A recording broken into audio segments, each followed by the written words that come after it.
Hi, everyone. Hope that 2018 is starting off well for you. Welcome to the Drilldown with Marty Stetzer. This podcast is part of our EKTI Oil and Gas Learning Network and brought to you by Oil 101, our free introduction to oil and gas. We often recommend that our community listeners follow three major publications to stay in touch with the industry opportunities and challenges. They are Hydrocarbon Processing, or HPI, World Oil, and the Oil and Gas Journal. Each publication has a different focus, and each one is doing an annual outlook for 2018. As the first in a series today, we're presenting a 13-minute executive summary of a recent one-hour HPI webcast on the positive future outlook for downstream investments. Today, I'm joined by Joe Perino, a longtime friend and industry veteran. You've heard Joe's Sound-Off series on our website. We're happy to have his help today as we present the global opportunities in the downstream over the next 20 years. Joe, welcome. Thanks, Marty. It's really good to be here. Here's a quick summary of where we're headed. In a December 2017 webcast, two HPI editors presented the state of the global downstream processing industry and the major trends moving into 2018 and beyond. They covered construction and investment in three sectors: refining, petrochemicals, and gas processing and the LNG industry. HPI has a respected survey that now tracks almost $2 trillion in 1,700 downstream projects through 2030. These numbers represent projects that are either announced or in some phase of the project planning, engineering, or construction cycle. In summary, Asia-Pacific dominates the global trend in total active projects, led by projects in China and India. Then the closest contenders are the Middle East, followed by the United States. In 2018, HPI sees downstream spending at approximately $361 billion, about 46% in petrochemicals, 36% in refining, and the balance in gas processing and LNG. In the near term, capital spending should increase over 2017 with major refining projects in Asia and the Middle East. There's also massive petrochemical project spending in Asia and the Middle East and the U.S., as you'll hear from Joe. Gas processing and LNG investments are planned for the U.S., Canada, Australia, and Qatar.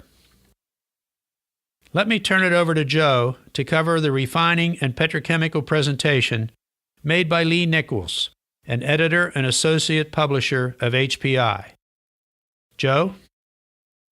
Thanks again, Marty. In refining, some background is first needed.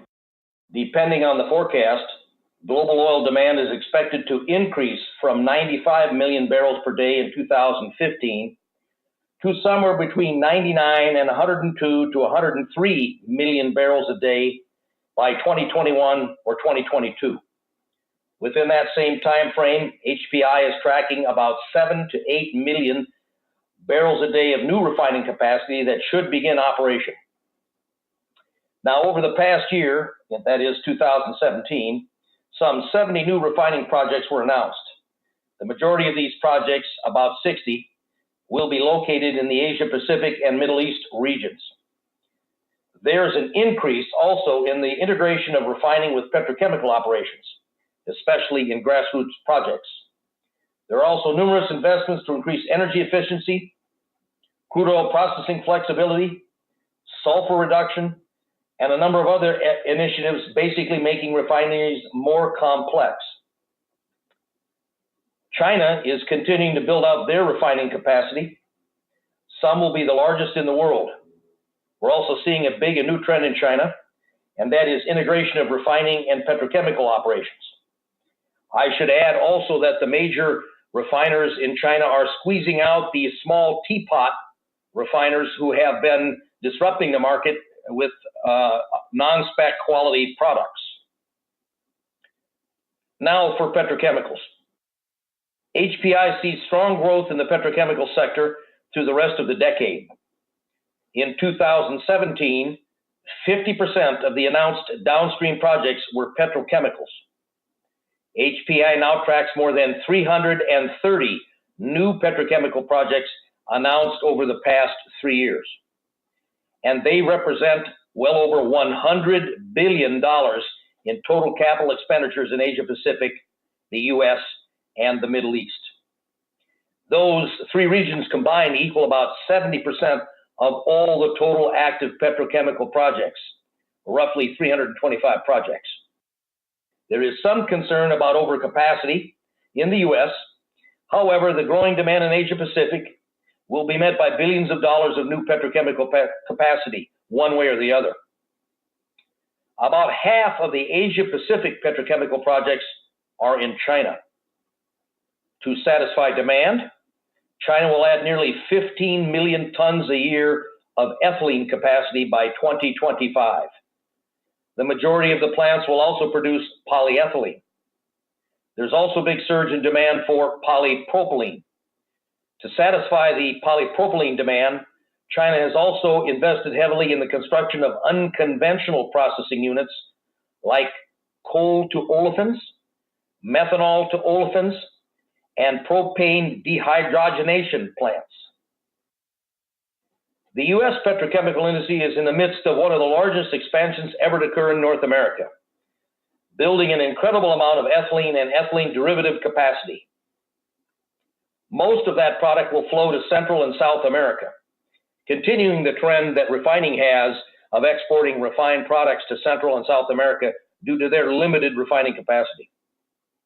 The total announced capital investments have eclipsed $135 billion in projects like capacity expansions, upgrades, plant restarts, and greenfield facilities.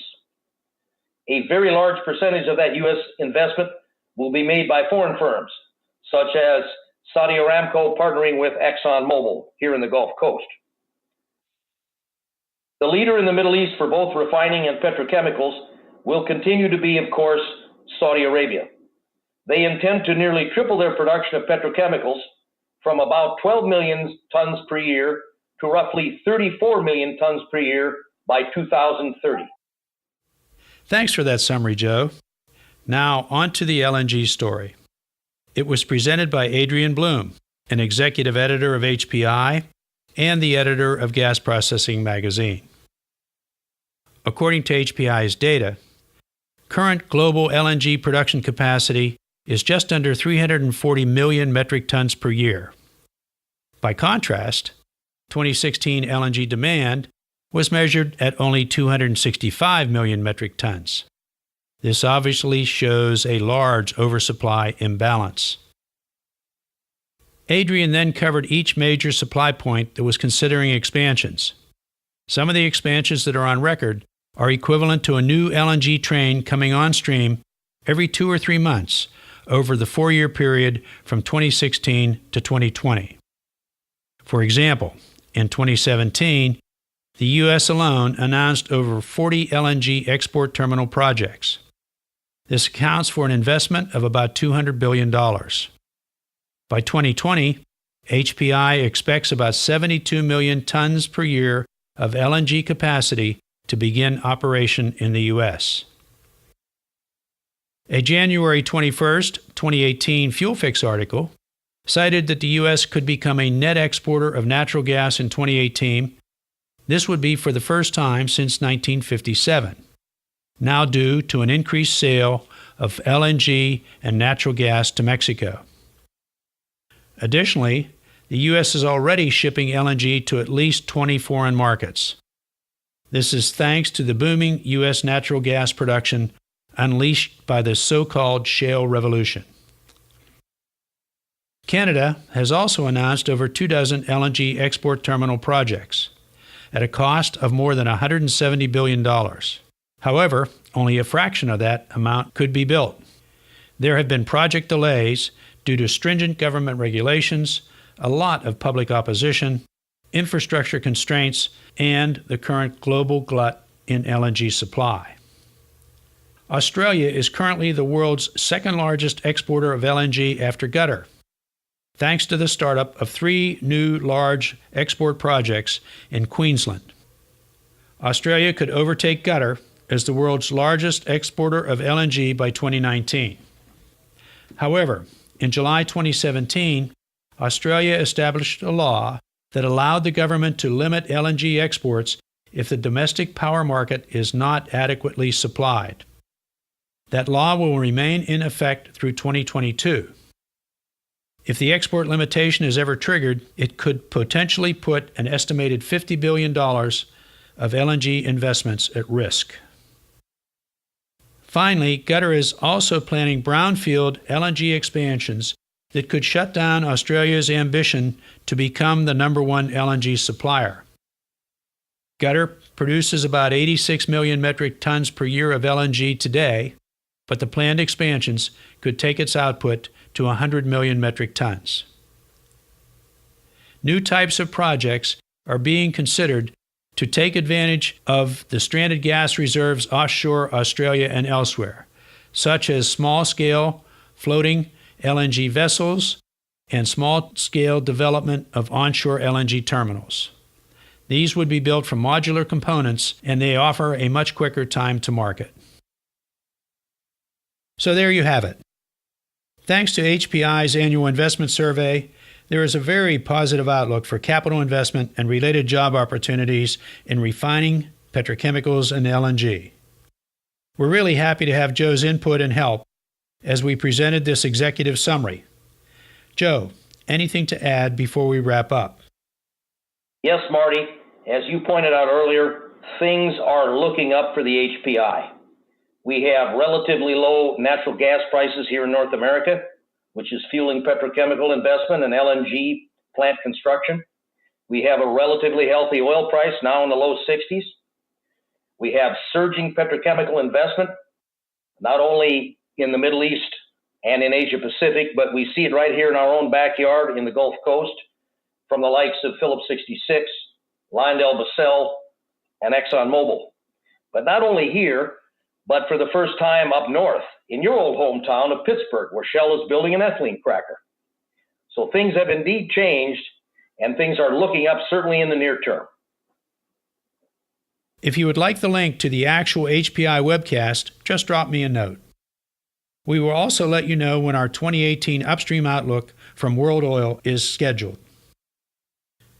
To learn more about the breadth of the oil and gas industry, be sure to check out our new and improved Oil 101 modules at www.ektinteractive.com. We're now offering a mobile-ready version of our popular 10-part Oil 101 series and a cost-effective design for your corporate LMS system. Let us know if you're interested, and thanks again for listening.